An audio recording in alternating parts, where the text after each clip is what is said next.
Hi mga anak, salamat sa panibagong lakas.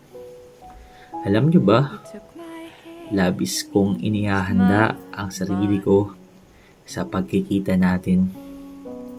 Nagpapalakas ako ng katawan, nagja-jogging at gym na si Daddy.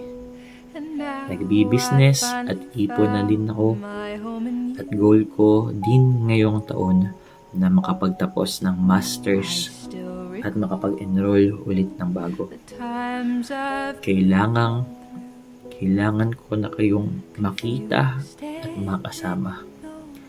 Yan talaga ang dahilan ko kung bakit nagawa ko itong liham. Nitong mga nakaraang buwan kasi ay halos itumba na si Daddy ng mabibigat na pagsubok. Huwag niyo akong gagayahin ha, dahil ang dami talagang masamang bagay na pumasok sa isip ko. Buti na lang noong halos maludod na ako sa kuweba ng kalungkutan, ay bigla ko kayong naisip.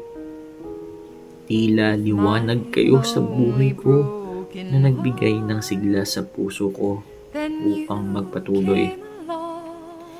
Kaya sa tamang panahon, sa tamang pagkakataon, makakasama niyo din ako sa araw man o gabi, sa kalungkutan man o kasiyahan, sa tag-araw man o tag-ulan, dahil labis sa labis ko yung mahal. Ginagaya ko na ang sarili ko sa oras na ipanganak kayo dito sa mundo.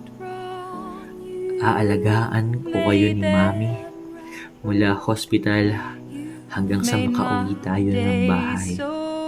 Aalagaan ko kayo hanggang ako ay may buhay. Excited na akong sumali sa inyo pag gusto nyo ng kalaro. Sisiguraduhin ko na lagi akong may oras para sa inyo kahit na may iba pa akong dapat gawin.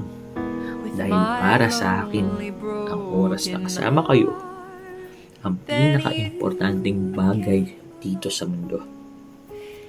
Nakangiti ngayon ang puso ko, masayang naghihintay sa pagkakataon na mayakap, mahagkan at maibigay sa inyo ang mga gusto at kailangan ninyo. Gustong-gusto ko na kayong panoodin at makatabi mula sa inyong kabataan hanggang sa pagtanda. Miss ko na kayo kahit hindi ko pa kayo totoong nasisilayan. Bago matapos itong liham ay iyakap niyo ako kay Mami ha. Mahal na mahal ko yan. Excited na akong ikasal kami. Excited nang makasama siya habang buhay. At excited na sa mga alaala, mga bagay, lugar, bansa na aming aabutin at pupuntahan. Mahal na mahal ko kayo mula ngayon hanggang dyan sa hinaharap.